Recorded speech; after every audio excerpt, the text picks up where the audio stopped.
This is a very late review.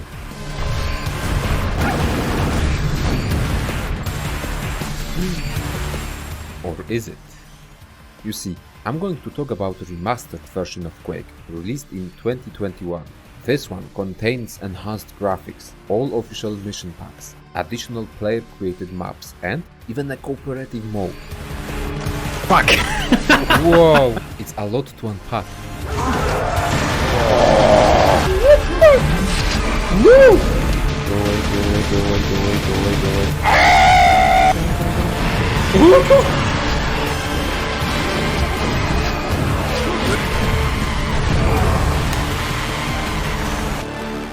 This is the late review Quake. Before we start, this review is based on 39 hours spent in game. In that time I had finished every campaign mission pack on Nightmare difficulty. I have also unlocked every secret level. I've tried both regular deathmatch multiplayer as well as cooperative mode. Needless to say, I have also acquired all achievements available in the game. And the last thing, there is some nostalgia factor in my approach to the title, as Quake is the game of my childhood, so being able to replay it felt special. Oh, I remember those guys. I was so afraid of them when I was a kid. First, a brief history lesson. Quake was developed by id Software.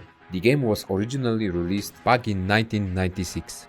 It was already known for their groundbreaking games, Wolfenstein and most notably the Doom franchise, hugely successful titles. And with the success came the fame. id Software developers became superstars in their respective fields of expertise. John Carmack, Tim Willits, Sandy Peterson, American McGee and of course John Romero became recognizable as the fathers of newly forming FPS genre. Quake was one of the first true 3D games. We have John Carmack to thank for that. He was its tech guy, the mastermind pushing boundaries of programming and game engine's fidelity.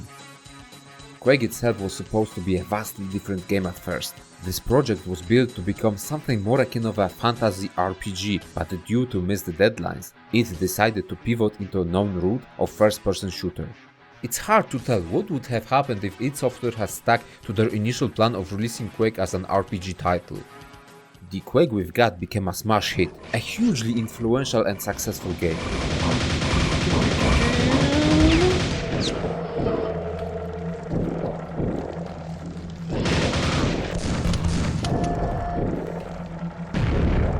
That dodge. So let's now talk about the base Quake experience. You know, the 4 episodes, original soundtrack, weaponry, monsters, and overall gameplay design.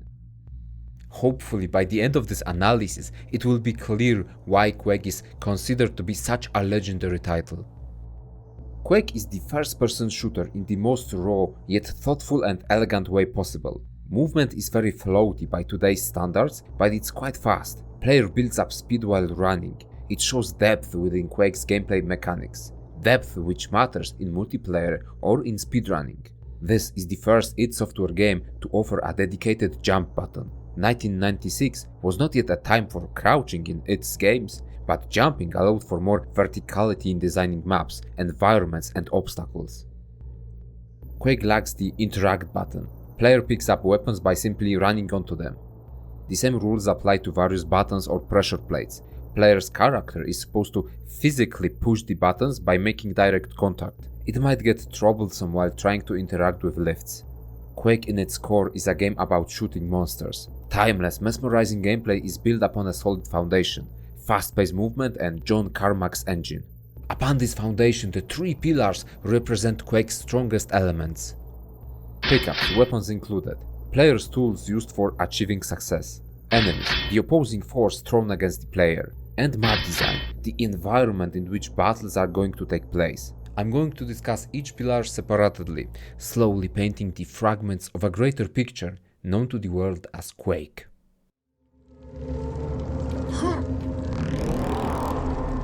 Type of protection. Let's start with pickups, which is a short for any device and power-up available to the player. Weapons take a center spot in here, and I mean that literally. Weaponry might not seem to be very broad. Players start with an axe, which is pretty much never used. Then shotgun becomes the standard weapon of choice. It actually has a pretty decent range and not a very broad bullet spread. Players quickly unlock Nail Gun. It's a weapon with solid rate of fire. Nails are fast but still have to travel towards the target, so on long distance you need to take its travel time into account. Shells and nails are easily distinguishable. The situation gets interesting with next two weapons. Super Shotgun and Super Nail Gun, the superior versions of previous guns. Those weapons use the same type of ammunition as the base versions but occupy a new weapon slot. I like weapon kits designed so each weapon has its own niche. Shotgun and Super Shotgun compete for the same ammo type, so does Nail Gun and Super Nail Gun. On easier difficulties you can just forget about previous versions and use upgrades. In my opinion, that's a weak weapon design. Thankfully, on harder difficulties, especially Nightmare, where every ammo counts, the minuscule differences between weapons matter. Base Shotgun deals lower damage but offers less spread. This way, it's more reliable while shooting enemies at longer ranges. It's also a really good weapon for finishing off beaten foes. 2, 3, 4. Super Shotgun uses 2 shells per shot. It deals higher damage than 2 consecutive shots from regular shotgun, but only if all pellets connect. It's a deadly weapon at close range, but as the spread is quite sizable, at longer ranges it decisively loses its impact and starts wasting bullets. Nail Gun is problematic. Super Nail Gun is much faster, therefore better, which makes the base version obsolete. It quickly burns through ammo, which is its only drawback. Regular Nail Gun's slower rate of fire might be an advantage to players who aren't really efficient with controlling their bursts, but for experienced gamers, I do not see any reason to pick the base Nail Gun over Super Nail Gun. Rockets are another type of ammunition used by 2 firearms. Grenade Launcher somehow transforms rockets into grenades. It's usually available quite early in each episode, making it your first power weapon. It also allows for some creative shots where your grenade bounces off a wall in order to hit hidden enemy. Thanks to this feature, it still has some use after unlocking Rocket Launcher. Fine. We're gonna do this rocket style. Hold. Hold. Hold.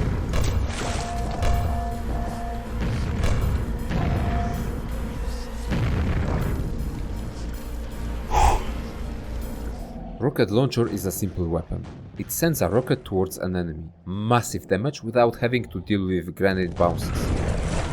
Thunderbolt is the last weapon. This is an extremely strong, medium-range channel weapon. Feed cells to this bad boy.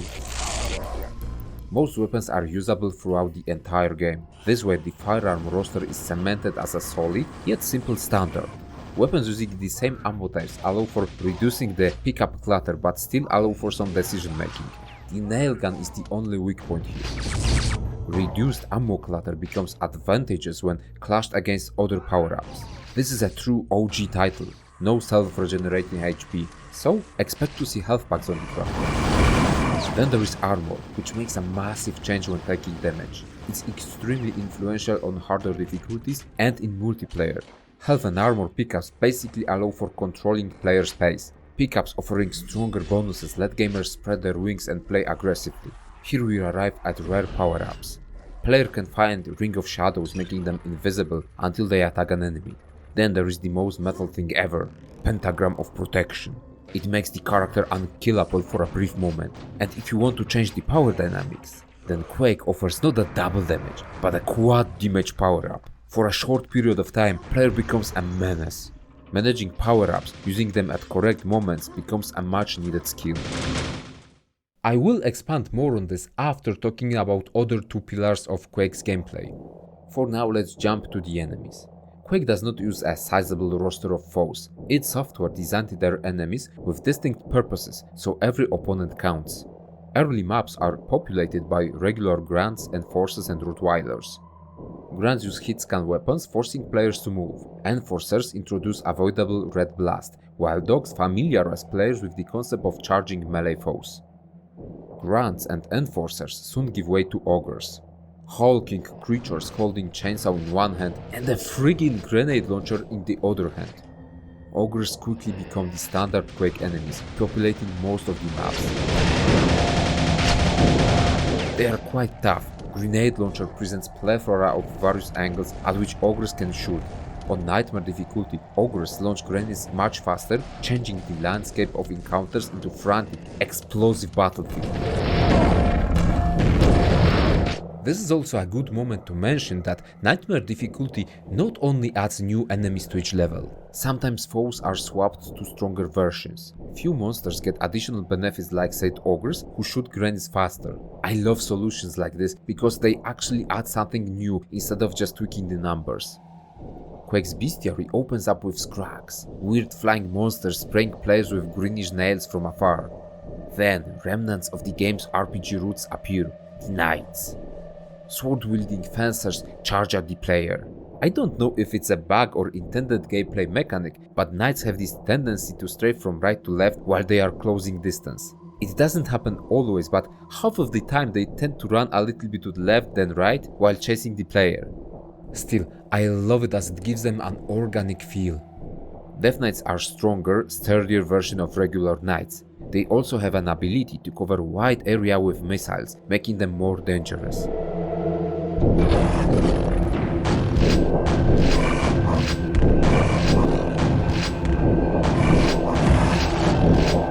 Quake gradually upgrades its roster with stronger enemies. Fiends present a greater threat as they can quickly close the gap between themselves and players by using their jumping attack. Those beasts are deadly in close combat. No! Wow. You really did that. You fucking really did that, huh? They finally get here. Thank you. Okay. Have you seen that? One Shambler, second Shambler.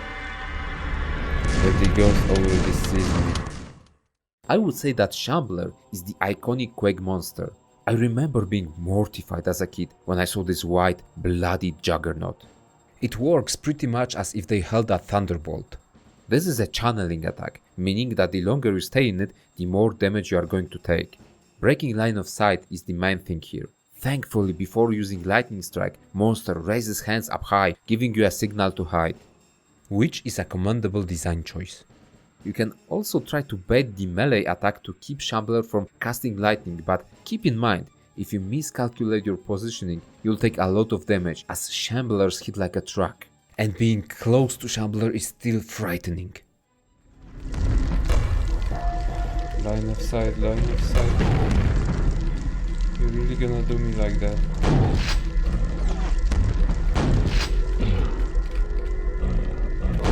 Shit. Holy shit, Shambler is so scary. Nightmare difficulty makes those hulks even scarier, as the first lightning during a cast is followed by a second invisible lightning. So players who do not hide in time take double the damage. Its thoughtfulness really shines in case of Shamblers, as they are resistant to splash damage, meaning that grenades and rockets, usually good against everything, deal reduced damage to them. It makes other weapons, especially Nailgun or Thunderbolt, a preferable choice while facing these white giants. Shambler is the essential Quake monster not only because of its strength and menacing appearance, but also thanks to its intricate design. Lastly, I want to talk about Vors. These spider-like monstrosities shoot out homing projectiles which explode upon contact, and let me say, the precision of the homing mechanics is astonishing.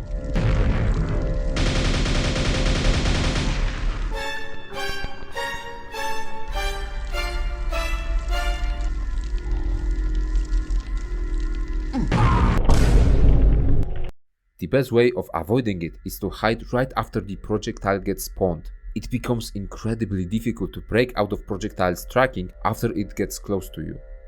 All those monster design choices, strong mechanics, various attack patterns create an extremely potent fighting scenarios.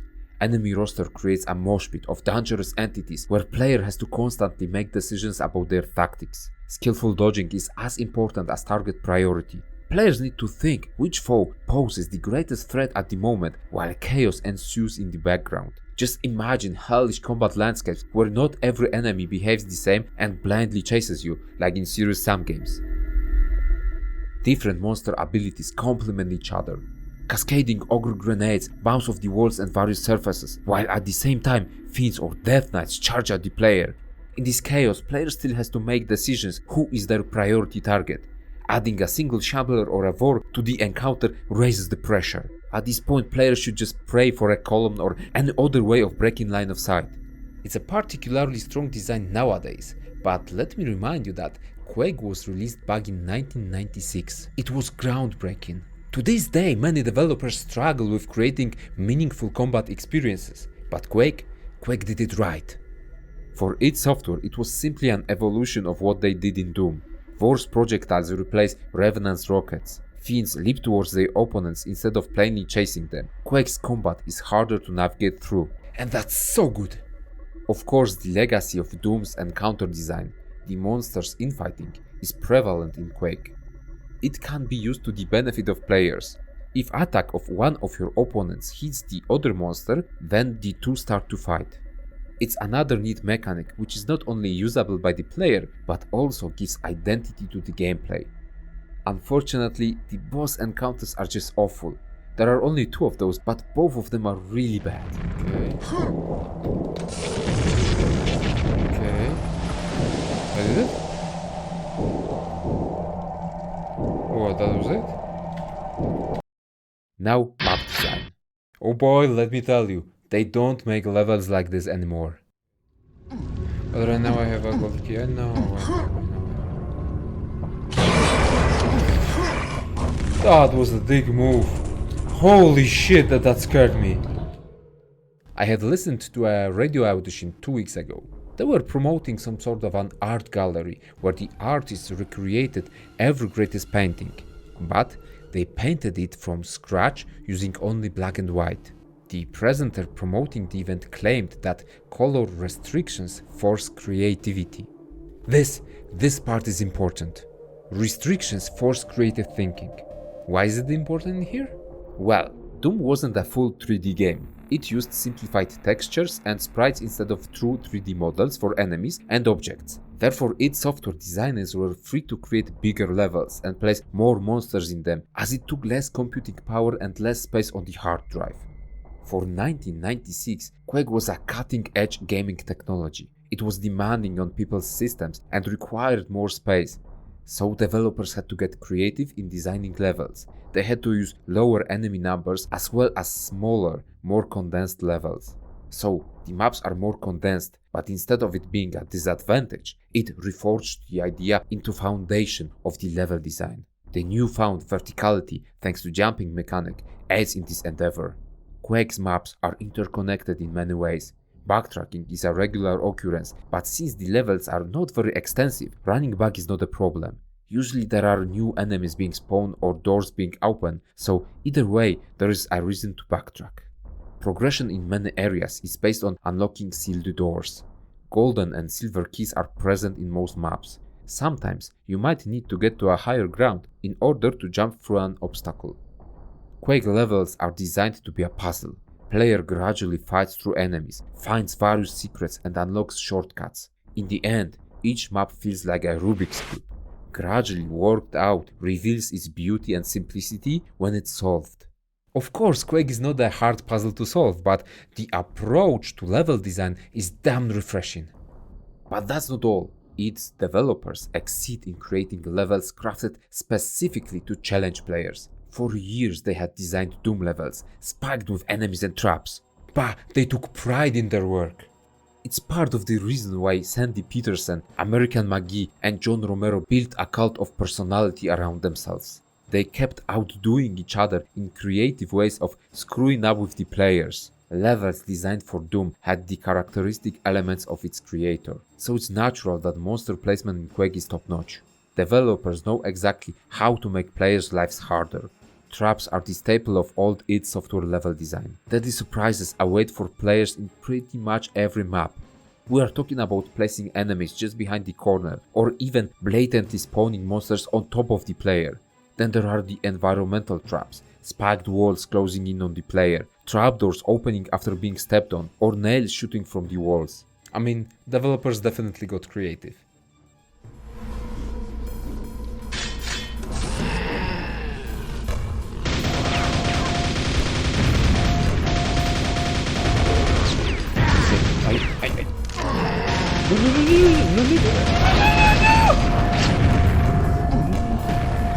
come on, come on, come on, come on, come on. Come on, come on. The fuck is wrong with you? The fuck is wrong with you?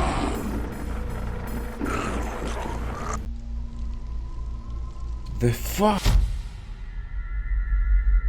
After some time spent in Quake, it's easy to anticipate where potential traps might be placed. Designers are still going to outwit you from time to time, but the lone key placed in the middle of a huge room is 100% a trap.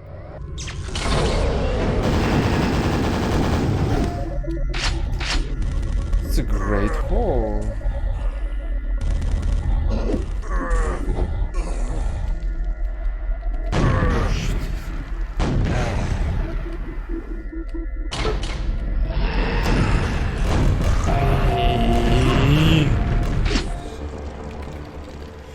What's gonna happen here?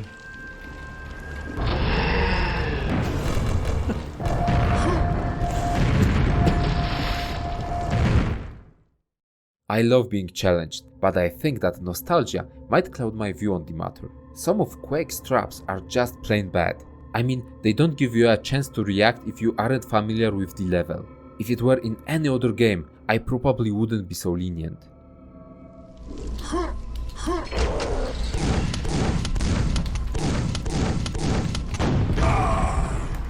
That was a dickish move. Dickish move.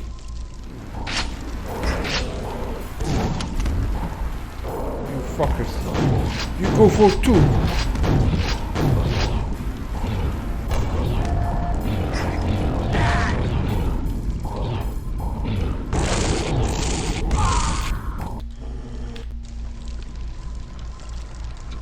Really?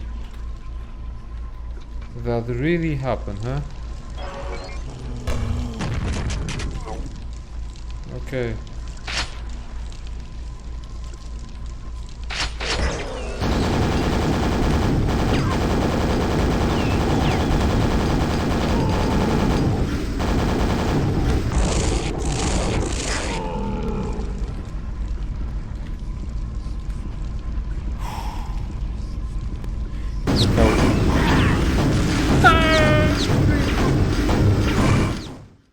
I think this is the right time to synergize the three staples of Quake's gameplay design: the power-ups, the enemies, and the level design.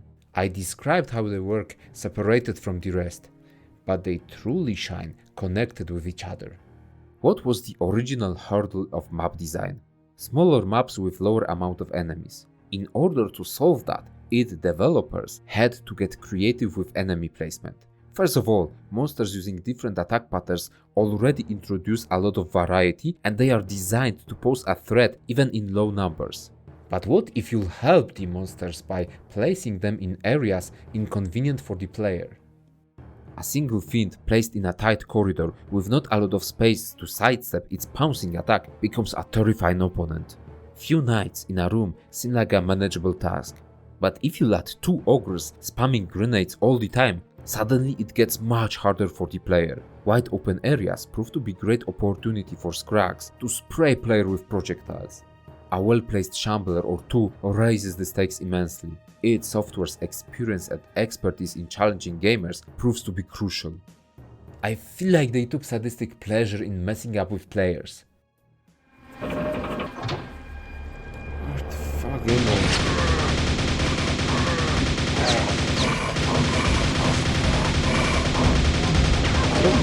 We're going down, we're going down, we're going down, we're going down, we're going down, we're going down.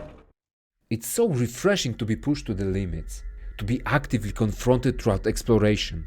By modern game-making standards, that's unthinkable. Nowadays, games are holding players' hands at every point. Every activity has to be accessible, reducing chances of player getting frustrated. You know, pat on the head, don't get angry, my little prince. Elden Ring and From Software games prove that there is still a huge audience craving for refreshing challenge in their games.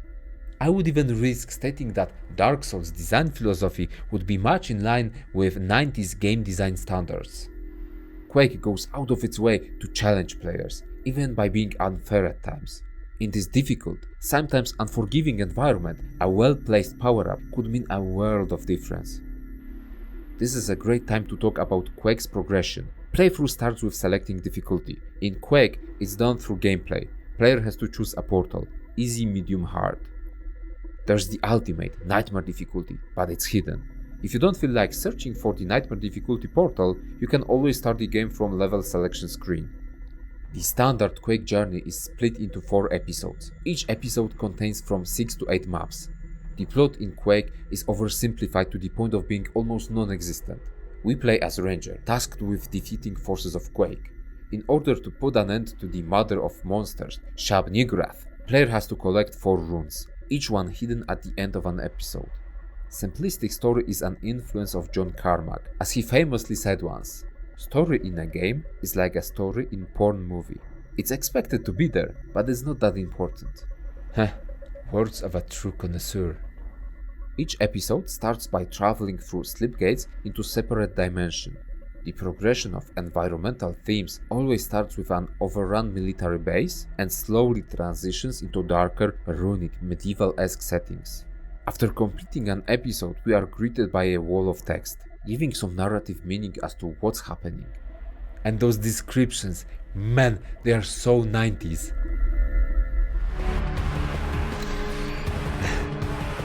So 1990s. A rune of magic power lies at the end of each haunted land of Quake. Go forth, seek the totality of the 4 runes. Okay, whatever you say, mate. I remember wondering, before playing Quake, what was the reason to use episodic formula in older FPSs? I mean, what advantage does it present? Having played through Quake, finally I have the answer. It's progression.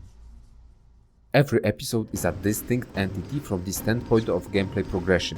What do I mean by that? The weapon unlocks.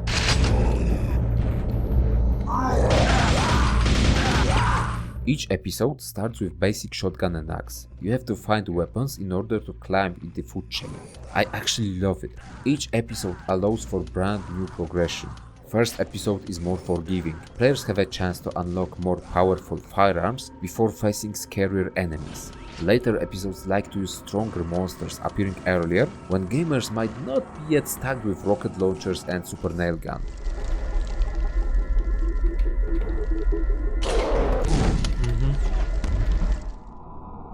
It also highlights the tremendous importance of secrets. You see, the secret zones and even the whole secret levels are a staple in Quake's gameplay design. Secrets can be small hidden rooms or corridors unlocking additional shortcuts, more ammunition, health packs, or even stronger power-ups. On easier difficulties it's not as important, but on harder difficulty settings, especially Nightmare, unlocking at least a few secrets in each map is an imperative.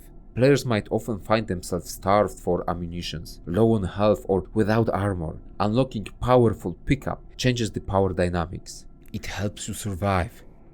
Collecting the pentagram of protection or quad damage suddenly transforms player into an absolute juggernaut.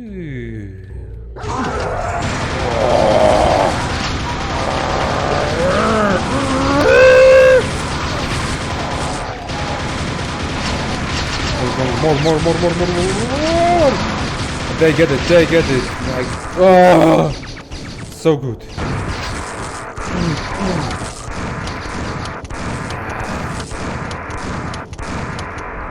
Come on, don't. That was really good. Like, they showed the good understanding of enemy placement, the power-up placement. Holy shit, that was good. The secret maps are a beast of their own. It's hidden one secret map per episode. Usually they need a little bit of extra work in order to be unlocked. Players' perception and deduction are challenged. Secret levels represent the pinnacle of difficulty most of the time, an extra hard level for you to enjoy. Unlocking those is a reward in itself. Some of them are just really friggin' cool. The first secret level, Ziggurat Vertigo, drastically changes the setting. It's a complex of temple-like structures partially engulfed in lava. There's also a gimmick here. It lowered the gravity on this level. Player is able to jump incredibly high in slow motion, making the level stand out. Not only that, this map allows to unlock rocket launcher earlier, placing player ahead of the curve of default gun progression in the first episode. It's fantastic, especially on Nightmare difficulty. Basic secrets and secret levels represent meaningful upgrades which makes them worthwhile. It's not the additional exploration for the sake of it. Secrets constitute of additional ways of dealing with challenges Quake throws at you. It's really hard to see. Secret. That will be helpful. This is why with each episode there is a progression in each episode. So cool. All ready to have grenade launcher? And that's pretty much the single player aspect of the game. Graphical marvel of its time with solid gameplay structure and resourceful map design challenging players at every step. One of the most groundbreaking features of the original Quake was its intense multiplayer. Players were bunny hopping, rocket jumping, fragging each other midair. Deathmatches rewarded skill, precision and speed.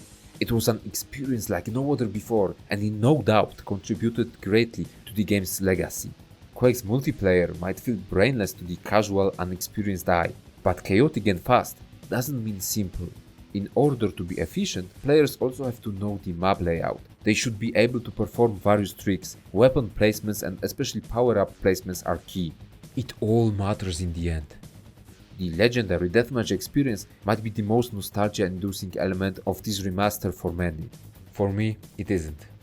As a kid, I tried out only the single-player mode. I haven't even finished the game as it was too hard and too scary. Looking at the multiplayer experience presented by the current, remastered version of Quake, I can see the intricacies of its design. It feels unreserved and refreshing compared to overcomplicated modern online shooters. But the question is it viable? Can you play Quake's multiplayer at any moment and have decent time? The answer is non-conclusive. Quake's player numbers are certainly low. You can still find various matches in online lobbies. The thing is, quick match option is not reliable. Waiting times are long. The best way is to join a match hosted by other player. In here most lobbies have 1, 2, max 3 players. Fortunately, each time after I have joined a lobby with one player inside, new contenders quickly followed. It never was a full lobby, but player numbers allowed for satisfying match. Lobbies created by players use various modes. One time I got a frantic regular deathmatch. Next time I joined a match with only rocket launchers. I even got a game with shotguns only, but this time there were a weird modifier turned on where even slightly grazing opponent with your shot meant instant kill for them. So I would say that playing Quake without being a part of organized Discord community is semi-reliable. The quality of matches will usually be on the lower spectrum. Cooperative play works with base Quake maps as well as all official map packs. So-called add-ons are not supported, however, there's a way to make them work. It requires changing file names. You can find guides online. Chandler 3. 3! No oczywiście, nie może być kurwa 1. Co-op is fun, as always. You can search for players online in lobbies or you can invite your friends. There are few settings allowing for adjustment of gameplay. The only issue I had were the sporadic bugs and disconnects. Still, getting back to the game is easy. Losing your weapons after disconnect is inconvenient though. id Software, Night Dive Studios and Machine Games did a tremendous job with this remaster. Technically, Quake works beautifully. No hiccups, glitching textures, no crashes. The only issue might be disconnects during co-op play, which actually do not occur very often. Setting menu got expanded into offering various modern accessibility options.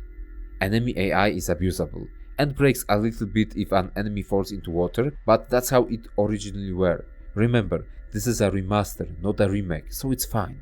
I have to commend studios working on this project for not doing bare minimum, which is how major AAA companies do business nowadays. They could just refresh the base game and call it a day. With this remaster we've got a full package with official map packs, additional add-ons and even co-op, so the work done here had to be tremendous. Thank you for that, everyone who was involved in Quake Remaster project. You showed your respect towards me and I respect you. Graphics are adjusted to modern resolutions. Textures look sharp, yet the spirit of original Quake is preserved.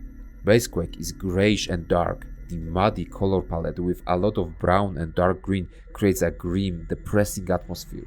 Stained glass in castle interiors builds up these gothic, dark medieval vibes reminiscent of the original Quake design plans. Yet with the addition of newer map packs, various modders prove that you can still build breathtaking structures in this game.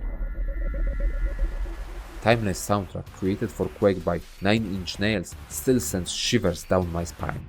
By the way, nail ammo crates contain a reference towards the band. The main action theme provokes aggression in player, is the heart of the chaotic, difficult gunfights of the game. On the other hand, most of the tracks composed by 9 Inch Nails are the slower ambience themes. It might go unnoticed at first, but the atmosphere is greatly built by the soundtrack. Ambience parts create this climate of surreal fantasy setting. It's perfect as it blends unsettling, weird, sometimes even sinister undertones with a theme suggesting that there is something magical in the zones you are visiting. It goes exceptionally well with runic castle interiors. Quake's uneasy, muddy yet magical atmosphere is something that later games lack. Official mission packs further develop Quake's mythos. Each one enhances the experience in its own way. Plot is still an afterthought. Each expansion refers to a new threat emerging. Player is tasked once again to venture through slipgates and battle overwhelming Quake's forces. Scourge of Armagon is the first mission pack. Originally it was released back in March 5th, 1997. This expansion throws new enemies against players but also introduces new weapons. Maps are certainly bigger. Some elements are still interconnected, offering interesting shortcuts, but the layout of each level is more expansive, combating the feeling of tightness of original Quake's episodes.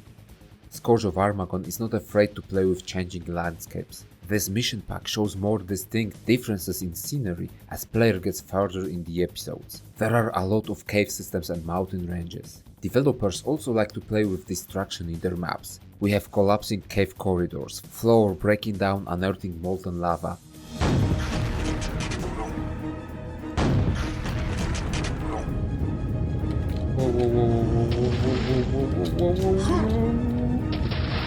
Player is invited to take part in causing mayhem as well.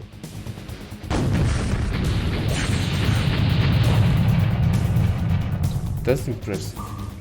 Scourge of Armagon uses its own soundtrack composed by Jihan Huan. It's a different take on the formula, relying more on metal and orchestral bits. Centroid opens up a new gallery of villains. It's a big robot scorpion spraying players with nails. This is a very nimble monster, actively dodging players' projectiles. Unfortunately, the dodge feature likes to bug out a lot. Still, it's easy to waste additional ammo while fighting against Centroids. Ah, and for some reason it cries like a cat.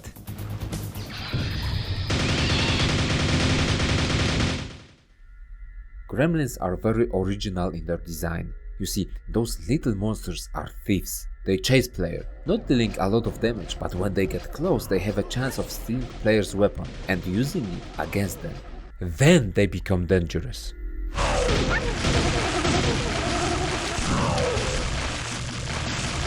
They steal weapons? They steal fucking weapons. Their weak point is their squishiness. I also think that they are too slow. In my whole nightmare playthrough of Scourge of Armagon, Gremlins stole my weapons only once, close to the end of my journey. Before that I just took them for cannon fodder. Developers try to ambush players with gremlin packs falling down from the ceilings, or they try to just use sheer numbers of those little dudes. Unfortunately, gremlins rarely pose any threat. Ah, and they sound like Dark Souls mimics. What's up with those weird monster sounds? Whoa, whoa, whoa, whoa. New enemy type. They have sounds like the mimics from Dark Souls. Oh yeah.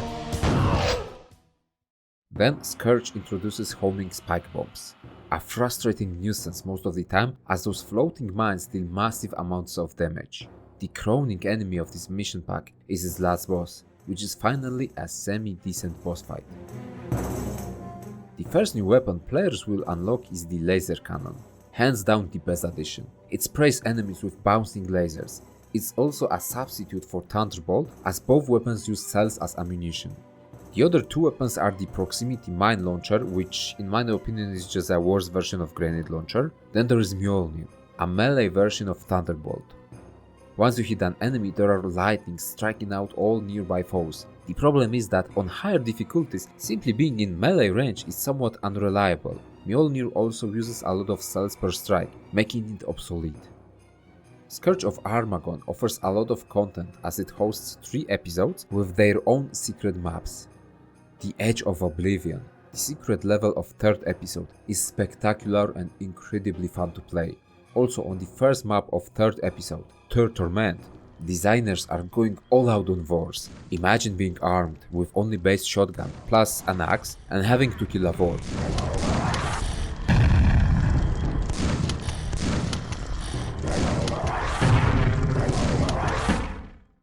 The greatest issue I have with this mission pack are the areas with unavoidable damage. First case would be the 3rd map of the 1st episode.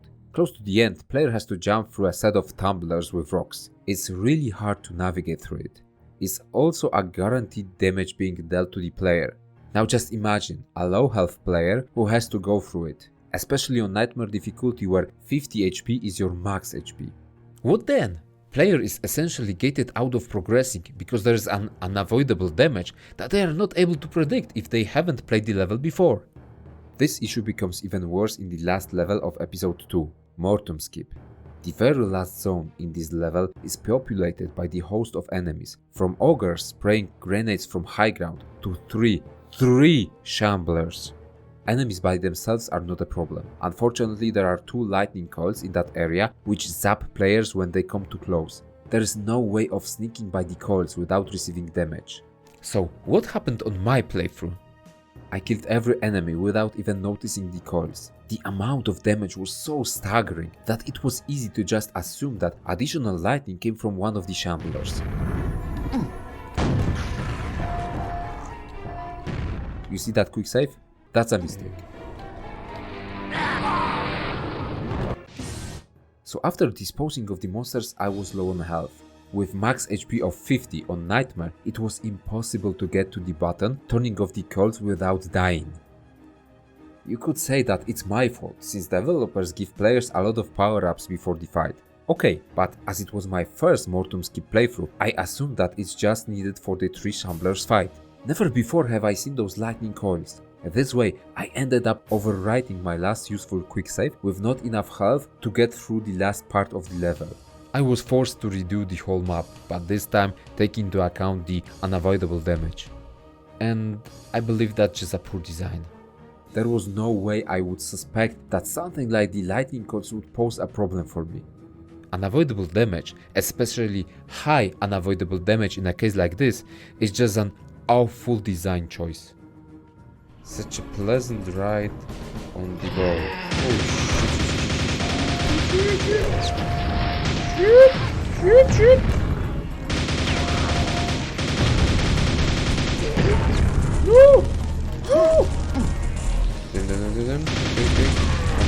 Control your emotions. Control your emotions. Control.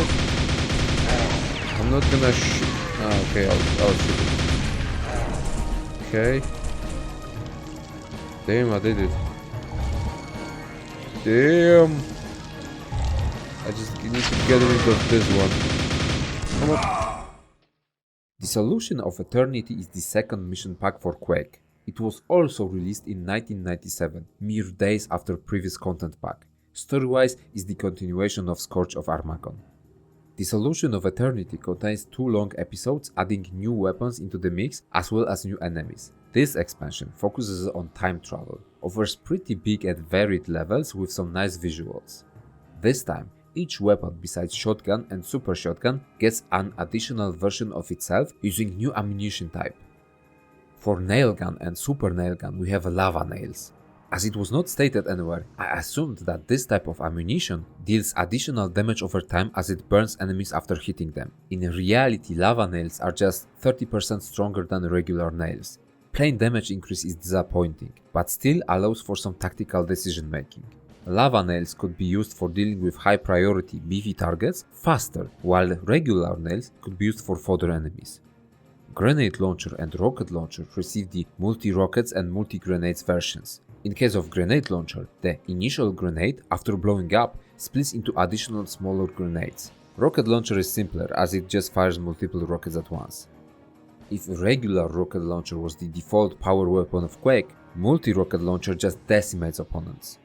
Thunderbolt receives the Plasma Cell variation. It's the closest thing this game has to BFG. It shoots out a plasma bolt which deals massive damage to its target and then splits into few lightnings, striking nearby foes. You could say that this is Mjolnir from Scourge of Armagon, but instead of requiring melee range, it works on greater distances and costs only one plasma cell. New enemies vary greatly. The Solution of Eternity introduces electric eels, which finally pose some danger in the water thanks to their speed. Then there are multi-grenade ogres followed by flying swords. Wraiths are a new type of monster posing a greater threat to the player. They are quite fast and thanks to flying can change their location freely. In terms of damage, Wraiths are basically flying boars as they release a similar homing projectile. Wraiths become pretty common by the end of the Solution of Eternity. I like both their visual design as well as their influence on the gameplay. The second map pack introduces a lot of mini bosses and few bosses into the mix. In my opinion, those fights are pretty mediocre.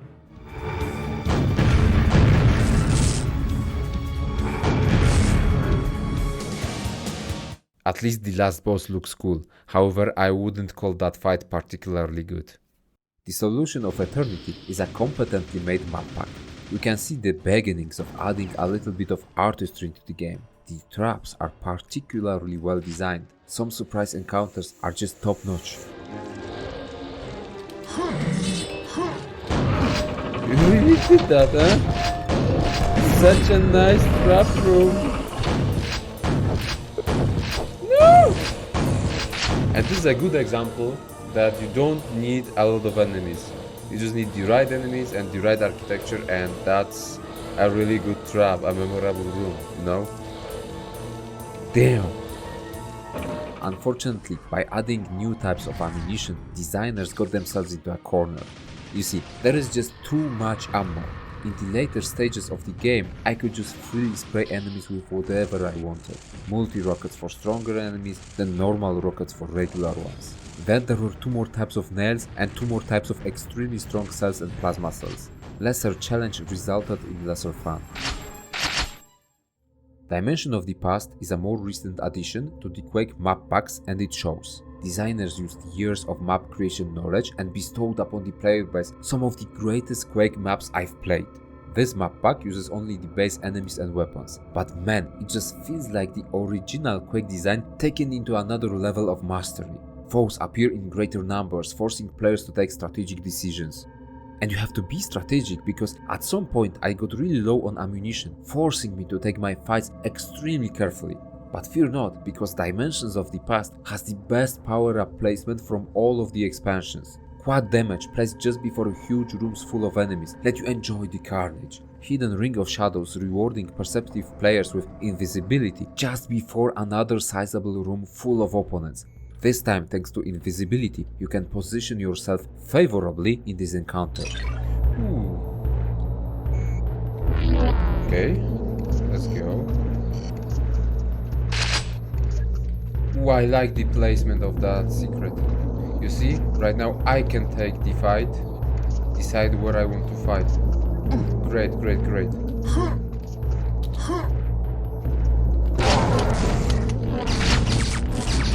The ingenious secret placement allows to unlock some weapons ahead of the curve, which is invaluable in this map pack. Traps are just chef's kiss. Beware of the Shambler.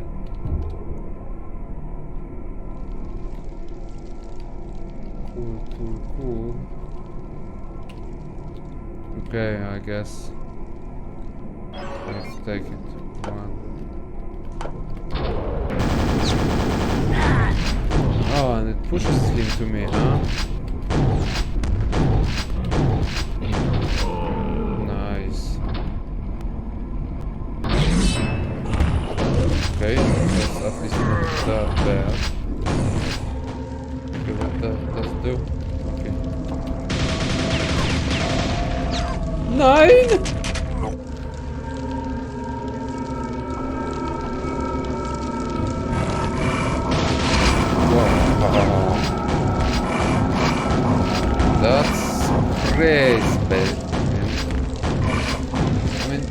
They know how to design those straps. They really know how to do it. Dimension of the Past is the modernized, perfected version of the original Quake design, and I absolutely love it. Having said that, it's the Dimension of the Machine that stole the show and became my favorite. This is the signature map pack released with the remaster. It has all the qualities of a Dimension of the Past, but further expands on artistry. This expansion offers multiple 2 maps long episodes. Well, technically they are not even episodes, but let's call them that for the purposes of this video. Each of the episodes has its own theme. Finally, after all these years, someone successfully utilized episodic nature of the game not only to reset gun progression, but also to diversify the setting of each adventure. Dimension of the Machine pushes the engine to the fullest, offering beautiful landscapes with retro qualities to them. The amount of details placed in each level is astonishing. Just look at this.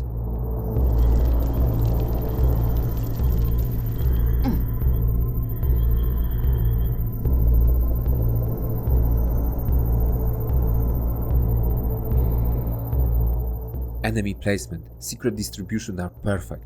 There are so many memorable places and encounters in this map pack.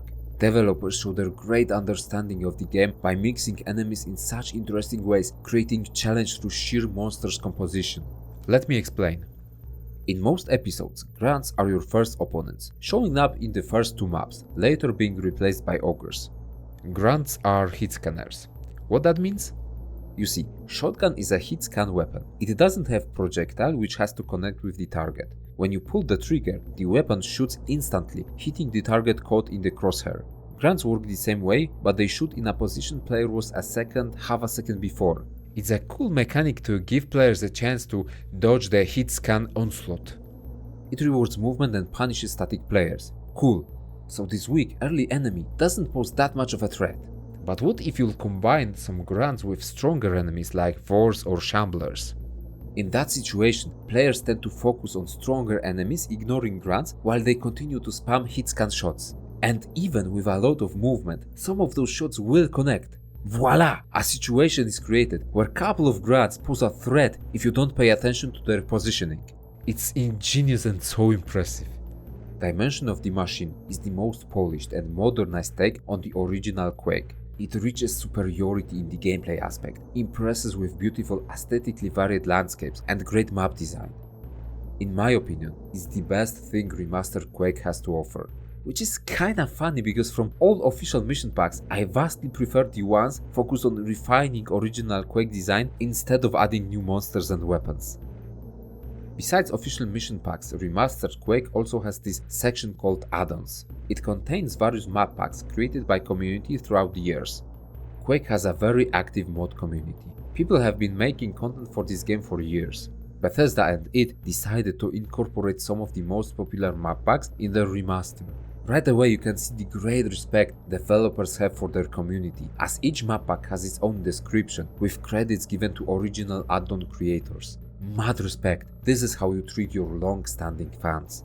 Release dates of various packs go from 1997 to as recent as 2023, which also tells you one more thing. It keeps updating the list even after the launch of the remaster. Let me say it again, this is not a cheap cash grab. Whoever is responsible for this release is a passionate and professional person. We need more people like that in game remaster divisions. Maps contained in each pack represent very high standard. Some of them are extremely creative and rival official mission packs. Levels released years after Quake's launch take advantage of stronger PC specs and populate their landscapes with hordes of monsters. Bah, there are even packs with new enemies. Just look at this Enforcer with flamethrower, guy flying on a disc, or this!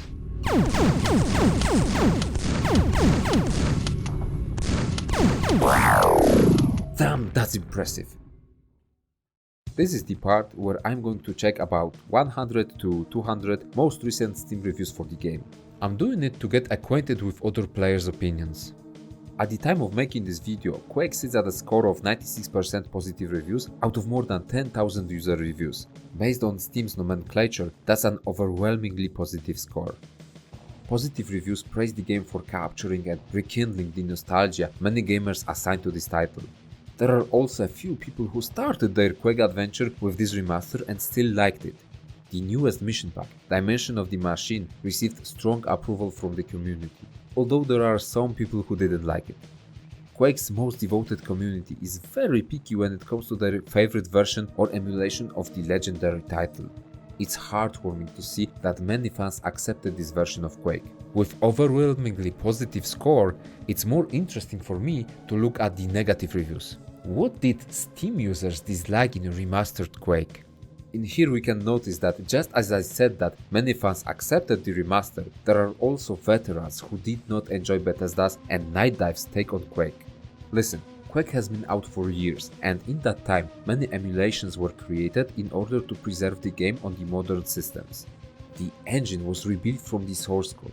Multiple programmers gave their best to recreate the most faithful version before Bethesda decided to remaster Quake.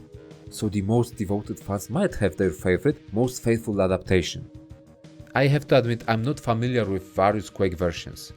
For me, the official remastered option allowing the broader audience to experience this game once more is definitely a commendable feat, even if it might be a little bit less accurate than some fan-made emulations. Unfortunately, Quake's age shows. What felt refreshing to me felt boring or overwhelming to some gamers. Listen, I don't want to berate anyone, my opinion is as valid as yours. Some reviewers disliked spongy enemies, complicated intertwined locations, or simpler take on weapons. I can agree with criticism towards bland, greyish color of the game, which makes a lot of the levels feel the same. The aesthetic also gets stale after beating a couple of maps, at least in the base Quake. I'm more of a details guy, as I analyzed every corner and map element, but I guess there will be players who will dismiss Quake based on the similarity of its aesthetics. A note of importance regarding all reviews, both positive and negative. Most of Steam reviews can agree that while they have their qualms about the game, elements they love or dislike, they can still recognize how much of a milestone Quake was for the industry. It deserves appreciation. The remastered version of Quake contains 35 achievements.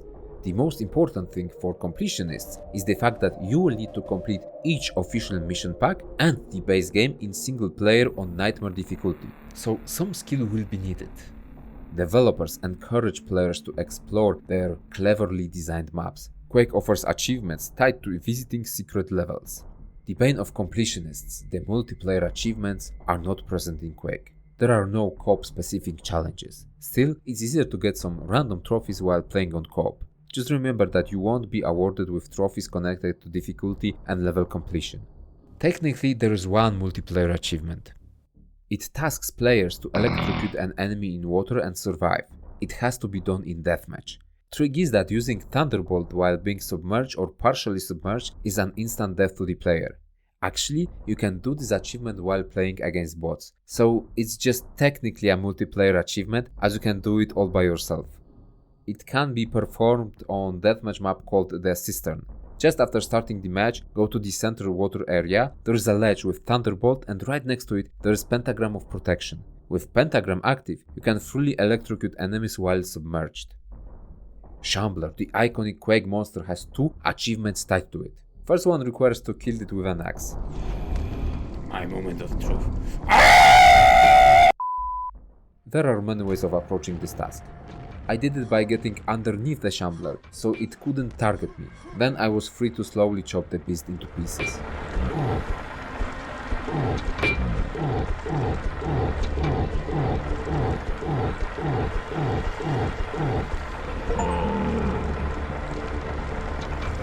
The other Shambler-related achievement challenges players with killing the monster before it can cast its lightning attack.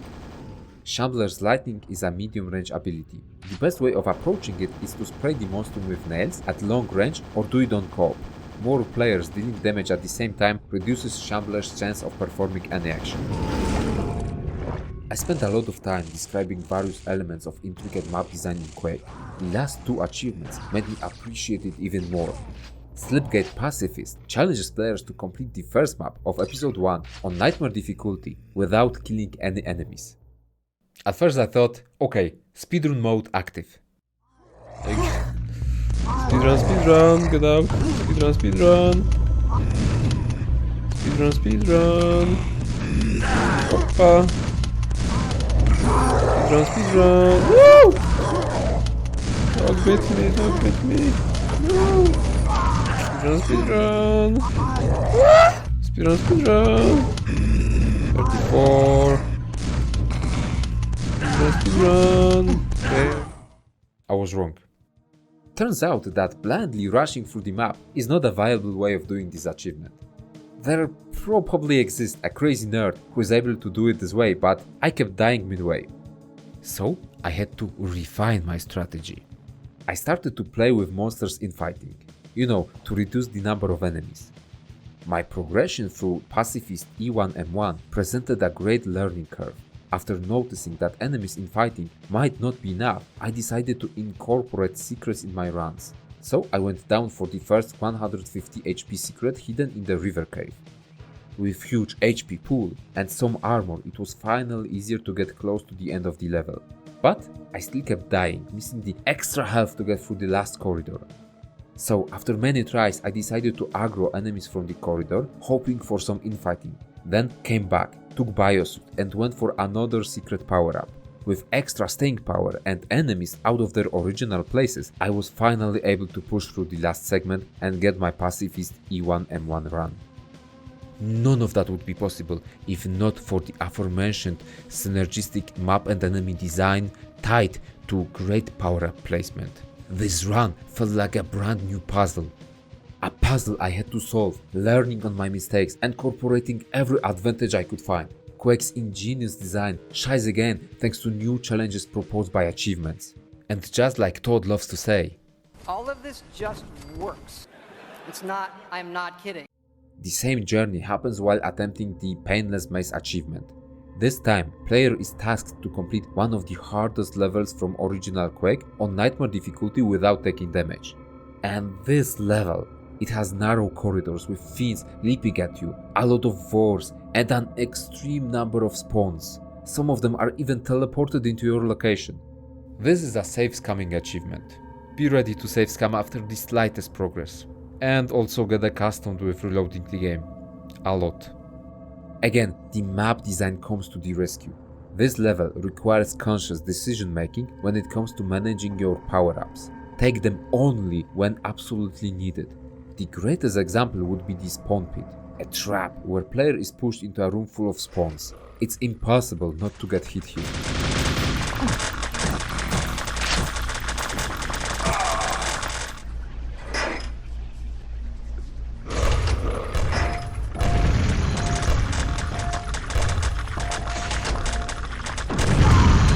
But there's a ring of shadows hidden couple of rooms before this place.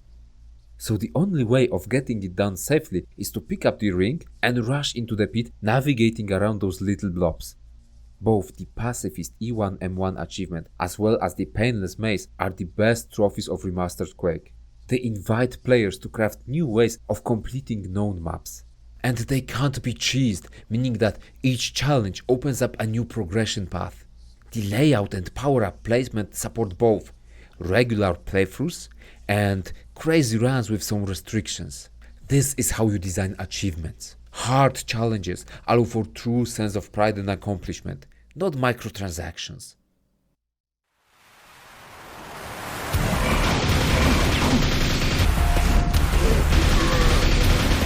That's how you fucking do it. People returning to Quake after all these years evoke the feeling of nostalgia, but I found the game refreshing.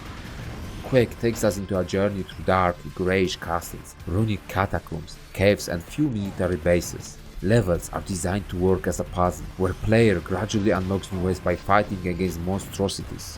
This is a remnant of the design where developers took pride in making challenging content. Quake's maps are spiked with traps, secrets and meaningful power-ups. While there are limited types of monsters, their varied attack patterns create chaotic and difficult encounters worthy of praise. The additional content in form of official map packs further strengthens Quake's offering, with most recent Dimension of the Machine being an absolute pinnacle of artistic map design. Legendary, fast-paced, chaotic multiplayer, once a groundbreaking innovation, is still a blast to play after all these years. Unfortunately, low player numbers result in partially filled lobbies. The cooperative mode adds a new layer into venturing through the world of Quake. O kurwa.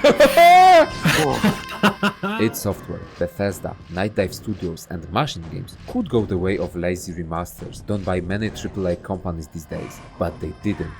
They delivered a competent and complete package, offering hours of content and showing their great appreciation towards the fanbase and map creators. Quake Remastered is a nostalgia trip, reminding us of how fresh the older titles can feel after all these years.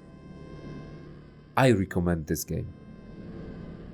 Hey, thank you for watching this video till the end. If you liked it, then hit thumbs up, leave a comment and subscribe for more content like this. I'm definitely going to play recently remastered Quake 2, so stay tuned for that. My question to you after this video is, what are your childhood games that you wish would get remastered? That's all from me. Bye.